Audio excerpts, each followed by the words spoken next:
This infinite universe is such a mystery that humans have tried to understand for ages, filled with trillions and trillions of stars, countless planets, and unknown solar systems.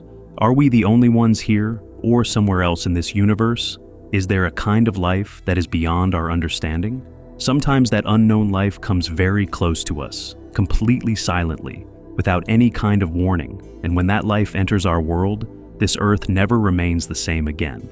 So, the story begins from the depth of the infinite universe, where among the stars, a mysterious object was slowly moving toward Earth. It looked like an ordinary meteor, but inside it, there was something that made it different from the rest, something that felt alive. Slowly, that mysterious object entered Earth's atmosphere, leaving behind trails of fire and light. It fell at high speed and crashed straight into an old, lonely lighthouse built near the seashore. After the crash, everything became silent, and then slowly, a strange bright energy began to spread from the place, as if some unknown power was being born there. From that moment, Earth began to change completely. A few years after that incident, the story brings us to some scientists who were interrogating a biology professor named Lena. They wanted to know what she saw inside that mysterious energy field, which scientists named the shimmer, and how she felt there. Actually, 3 years earlier, inside that meteor that crashed into the watchtower near the sea, there was an alien cell. That alien cell started absorbing Earth's environment and slowly formed a mysterious dome-like energy field. This dome was rapidly spreading across the surrounding area, and Lena, along with some of her companions, went there to research, which is why she was being interrogated today. One of the main scientists, Lomax, asked Lena how time worked so differently inside the energy field. Because according to their records, Lena entered the dome 4 months ago with food for only 15 days. But now she has returned alone, and that too after 4 months. So, where did the others go? And how did she survive without food and water for so long? These were huge questions for Lena too, but she couldn't remember anything. She said that, inside the dome, she only spent 1 week. She could not understand how 4 months passed in the outside world. Now, the truth of what happened with Lena inside that alien dome is slowly about to come to light. We are now taken to a few years earlier, when Lena used to work as a biology professor at a big university. She was teaching her students about cell division, how human development is possible through cell division. Because without cell division, a human could never grow from a small sperm into a full-sized body. Without cell division, no life could exist on Earth at all. After finishing the lecture, Lena met with Professor Dan, with whom she was in a relationship. Lena's husband Cain, who was in the army, had gone missing during a mission 1 year earlier. After that, Lena got involved with Dan, but now she was feeling huge guilt that what she did to her husband was not right. Dan tried to comfort her, saying she did nothing wrong and that she needed to move forward in life. But in anger, guilt, and regret, Lena told Dan she did not want the relationship anymore and that she might never see him again. She went home and cried remembering her husband. After some time, while she was doing housework, a strange man entered her house and started walking upstairs. The moment Lena saw him, she could not believe her eyes, because that man was none other than her husband Cain, who had returned home after being missing for a whole year. Lena, shocked, hugged him and cried uncontrollably. After calming down, she asked him, "Where were you? And why are you acting so strange?" Cain could not remember anything. He said that suddenly he regained consciousness and found himself inside this house. But there was another mystery. When Cain started drinking water, Lena noticed blood in it. His health was rapidly getting worse, so Lena immediately called an ambulance. So here again, an army vehicle blocks them in the middle of the road and knocks them unconscious and takes them inside a military bus. After some time, when Lena regains consciousness, she finds herself inside a strange room. There, Dr. Ventress had come to check up on Lena, and Lena asks her, "Why have we been brought here?" The doctor tells Lena that Cain's condition is extremely critical. All of his organs are getting destroyed, and Cain's body is no longer suitable for our environment. Then Lena is asked to go outside and look, and there, for the first time, she sees the real truth, that she is now trapped inside a huge scientific base. The name of this base is Area X. Lena also sees the mysterious alien energy shield dome in front of her, which is rapidly spreading its territory. The doctor tells her that 3 years ago, some alien cells came to Earth, and since then, this dome began to form, which has now spread across many kilometers. Many people went inside to research it, but none of them ever returned. Scientists at least understood that the biology of this alien life form is completely different from humans, and it is spreading extremely fast. Maybe one day this energy shield will spread across the entire Earth. If people come to know this, they will panic and chaos will begin. That's why they didn't tell the general public anything. They kept it as a top secret mission. Because in the last 3 years, from soldiers to experts, many were sent inside the dome, but none of them ever came back. So their belief was that when this dome surrounds the entire planet, humanity will no longer exist. And the doctor also tells Lena that her husband is very important to them because he and his team were sent inside the shimmer 1 year ago, and he was the first person to come back out of it. But the biggest question now was, why has your husband changed so much? When the dome was sealed from all sides and no one could come out of it, how did your husband directly walk into your home? Also, Cain's organs failing proves that the aliens are doing something mysterious and dangerous inside the dome. And throughout this entire story, this mystery is about to unfold. Meanwhile, Lena remembers that 1 year earlier, the night before Cain went inside the dome, he was with her, but there was a strange fear on his face. Yet, he didn't say anything to Lena, as if he was trying to hide some deep truth. Lena had no idea that the next morning, Cain was going to enter that alien dome with his team for a mission. Anyway, inside the base camp, Lena meets some other women members, where paramedic Anya was there, along with physicist Josie and geologist Cass. They tell her that, for the past 1 year, they have been researching this alien dome, but none of them could find any clear answers. The government has now decided that, instead of soldiers, a team of scientists will be sent inside so that they can learn the real truth about the shimmer. Hearing this, something strange awakens inside Lena, as if her heart is telling her that she also needs to go inside that dome. But she doesn't tell anyone that her husband had already gone inside, and now he is nearly dying. The next morning, she goes to Dr. Ventris and tells her, "I'm a biology professor, so I should be allowed to go inside with the team. Maybe if I go inside, I can understand what happened to my husband, or maybe I can find a way to save him." Hearing this, the doctor agrees. And this way, Lena, Cass, Anya, Josie, and Ventris, these 5 women prepare to enter the shimmer with food supplies, weapons, and necessary equipment. Finally, the moment they cross the glowing wall of the dome, everything changes instantly, because Lena opens her eyes inside a tent. She cannot remember how she reached there. There was a strange silence all around. No one else remembered what happened after entering the dome. And when they check their equipment, they realize that more than 3 days have passed, meaning all of them were unconscious or in some deep sleep for days. Also, only the radio, navigator, and camera were working. Everything else had stopped. No signal was able to go outside, meaning their connection with the outside world was completely cut off. That's why no one ever heard from the previous teams who entered the dome. Now, Cass suggests that they should move south, because that is where the old lighthouse is located, where the alien cells first fell. Maybe the answer to this mystery is hidden there. Anyway, the 5 of them start moving together. In this area filled with dense forest and strangely colored light, they walk for hours and reach an old house built on the riverbank. At first, everything seemed normal, but Lena's eyes get stuck on a strange flower because the flowers here were of completely different species, yet, strangely, all the flowers had grown from a single branch, as if someone had changed the laws of nature. It was absolutely clear that genetic mutation was happening here, something that would have been impossible on our Earth. Now Josie goes inside the house to check, and then suddenly, something drags her into the water. The other 4 rush outside and pull her out of the water. Right then they see a huge crocodile moving toward them. It was this crocodile that had attacked Josie. They immediately start firing at the crocodile. In the end, they kill that giant monster. But when they open the crocodile's mouth, everyone is shocked, because strangely, this crocodile had shark-like teeth. In other words, the creatures here are now changing completely, as if their DNA structures are merging with one another, meaning 2 animals are combining into some new kind of creature.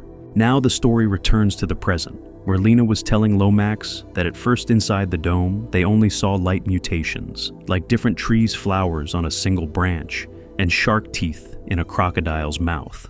But as they began to move closer to the lighthouse, those changes started to become even more terrifying.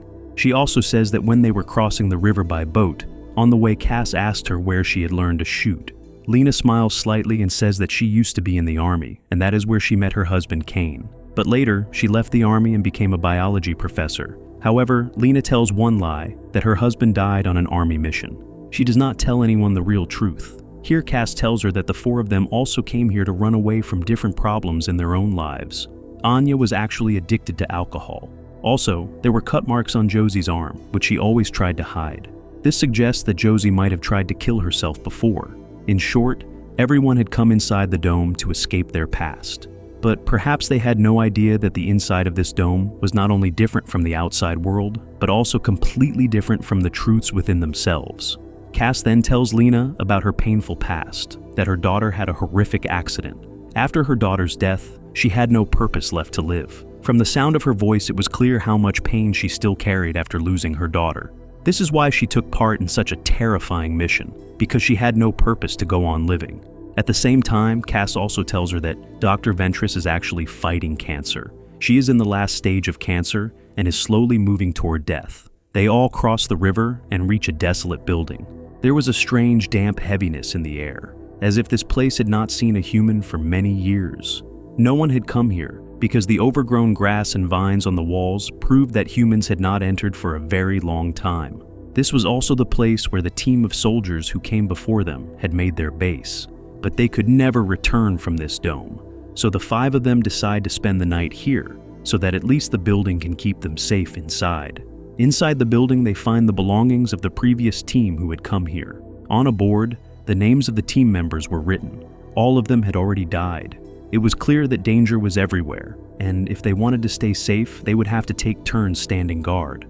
Then they find a recorded video left by the soldiers. Playing it, they see that some soldiers have cut open the skin of one comrade's abdomen, and the organs inside that soldier's stomach are writhing like snakes.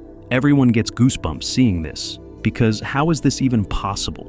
No one had an answer. Wandering around, they reach a swimming pool. There they find that very soldier whose video they had just watched, but now his entire body has turned into a tree. Seeing this, it is as if the sky falls on their heads. So anyway, Lena begins examining those mutated samples that were strangely moving on their own. She goes outside and walks to Dr. Ventress, who was guarding them alone. And she tells her that the alien cells are changing the environment in such a way that two different forms of life can merge with one another. Just then, they hear a strange roaring sound from outside the building. Cass was there, and she runs to check, but immediately a mutated bear grabs her in its claws and takes her away. Cass screams in unbearable pain, and the others chase after her to save her. But unfortunately, they cannot find Cass anywhere. So anyway, by morning, the four of them are stuck in indecision about what they should do now. Josie and Anya suggest that after losing one of their teammates, they should at least return now. But Dr. Ventress directly refuses. She had only one thing to say: the mission is not complete yet.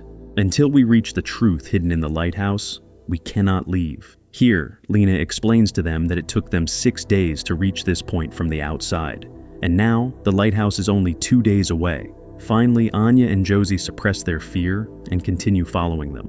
And now, all four continue forward to complete their mission. And the more they move inward, the signs of mutation among the animals become more and more visible. They see that some deer have flowers growing from their antlers. And while walking, Lena suddenly sees Cass's dead body, which the mutated bear had dragged into the forest the previous night. Cass's dead body was in terrible condition because the bear had viciously torn it apart. Lena tells the others this terrible news. And now, as they continue moving, they reach an old village. There, out of caution, they choose to stay inside one of the houses because the trees there had grown in shapes resembling human bodies. Meanwhile, Josie finally understands why all of this is happening inside the dome. And she explains that inside the dome, signals are not blocked. They are reflected and mixed with one another, meaning when they send a signal outward, the signal keeps reflecting inside the dome over and over until it disintegrates. Here, Lena explains to them that the dome is modifying the DNA of Earth's organisms, which is why two creatures are merging and forming new types of organisms. After learning all of this, finally they fall asleep at night, scared. And when everyone is asleep, Lena checks her own DNA and sees that her DNA has also begun to change. But she goes to sleep quietly, not wanting to frighten the others. However, a little later, Anya wakes up in anger and holds the other three at gunpoint. She warns them that they should return now, because she can feel different changes happening inside her body. She feels like the veins inside her are moving like snakes. Hearing this, the others try to calm her down so no one gets hurt by the gun. Right then, from outside, they hear Cass's agonized, screaming voice. The same Cass who had been killed by the bear the night before. The voice was now coming from that bear, the same bear that had killed Cass. So anyway, that bear now attacks Anya as well. The wounded Anya starts shooting, but the bear begins to eat her. Meanwhile, Josie's hands had already become free. She fires wildly and finally kills the bear. But by then, poor Anya had died. The doctor immediately gathers her things and heads toward the lighthouse. She says, "My DNA is changing very fast. I can feel that my organs are about to mutate completely. I don't have much time left. I must reach the lighthouse tonight." Saying this, she leaves, but Josie and Lena stay until morning. At sunrise, the two come outside and talk, where Josie asks her, "How long was your husband Cain inside the shimmer?" Lena replies, "1 year." Josie is shocked. How could he survive so long inside and still return? She says that the scream they heard last night wasn't Cass. It was the bear producing Cass's voice. After killing Cass, somehow a small part of Cass's brain had mutated and merged into the bear's brain. After this, Lena says that she herself tested her DNA at night, and because of the mutation, many changes are happening inside her. Then Josie says her final goodbye to Lena, and without looking back, she starts walking away. And slowly, those mutated flower-covered plants begin growing out of her entire body. Lena runs after her, but by then Josie's whole body had already mutated into a tree. Actually, all the human-shaped trees there were once real human beings. But now, only their houses and memories are trapped inside the threads of time within the dome. So anyway, Lena now reaches the seashore, and there she sees crystal-like trees growing, and she also sees the lighthouse, the place where all of this began. She runs inside the lighthouse, where she sees her husband Cain's burned body and a video camera. Seeing this, she becomes shocked, because if Cain died inside the shimmer, then who came outside and returned to her? Crying, Lena watches Cain's final video message, where Cain says that after entering the dome, he began changing every moment. And because his wife Lena had a relationship with someone else, he no longer wanted to live in this world. He took his own life. So from this video, we learn that Lena's relationship with Professor Dan had existed even before her husband disappeared. And maybe this is why Cain chose to disappear. So, because of this guilt, Lena came on this risky mission as well. Anyway, in the video, before dying, Cain says that whoever is out there should take care of his wife Lena and keep her well. Then he removes a detonator from his explosive and ends his life. Right then, the camera shows another Cain, the same Cain who had gone to Lena's house. Lena also sees the crater where the alien cell had first crashed. From inside that crater, strange whispering sounds were coming. So, Lena enters that crater, and from there, a narrow tunnel had formed. Lena keeps moving forward, and soon she reaches a large chamber where Dr. Ventress was sitting, but Lena becomes terrified seeing her. The doctor had no eyes, and her skin color had turned green. But within a moment, the doctor's eyes return and her face returns to normal. The doctor tells Lena that she has finally understood what the alien cells want. This alien life is completely different from human life. It has mixed different forms of life to create a new kind of life. And it is mixing every form of life on Earth so that this new life can be created. As the doctor explains this, her body slowly melts and turns into a mass of color and shape. And from that mass, a strange structure forms. When Lena looks closely at it, the alien cells copy Lena's DNA and create a humanoid figure. Lena fires bullets wildly at it, but they have no effect. Lena runs to escape, but the creature follows her. It copies every movement Lena makes, as if Lena is seeing herself in a mirror, and slowly, the creature begins transforming into Lena's shape. To kill the creature, Lena takes the grenade from beside Cain's dead body. She pulls the pin and runs outside. As the grenade explodes, the humanoid begins to burn, and the lighthouse also slowly begins burning. Finally, when Lena comes out from there, the story returns to the present time, where Lena is recounting all of this to her superior. Lomax asks her what the alien cells actually wanted, but Lena has no answer. She only says that they are simply changing life on Earth. After that, she goes to see her husband Cain. Lomax tells her that Cain's condition has become much better now. His organs are slowly returning to normal. Lena goes to Cain and asks, "Are you really the real Cain?" And Cain replies, "Lena, can you say that you are the real Lena?" Then the two hug each other, and we see that the color of their eyes is changing, meaning when the bomb exploded inside the dome, the clone Lena burned the real Lena, and she came out taking her place. Just like Cain's organs gradually became normal, the alien cells were doing the same to everyone, because by then, Lena too was becoming normal again. So, with this mysterious incident, today's story comes to an end. And what I understood from this movie is that the aliens came to Earth to take over the whole planet, but for that, they needed some humans on their side. And those people were essentially Lena and her husband Cain.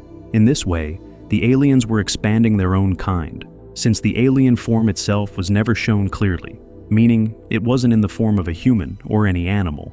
We can assume that now Lena and her husband Cain will work for the aliens, and slowly, human civilization may come to an end. So, what do you think? Let me know in the comments. I'm leaving for today. Good night.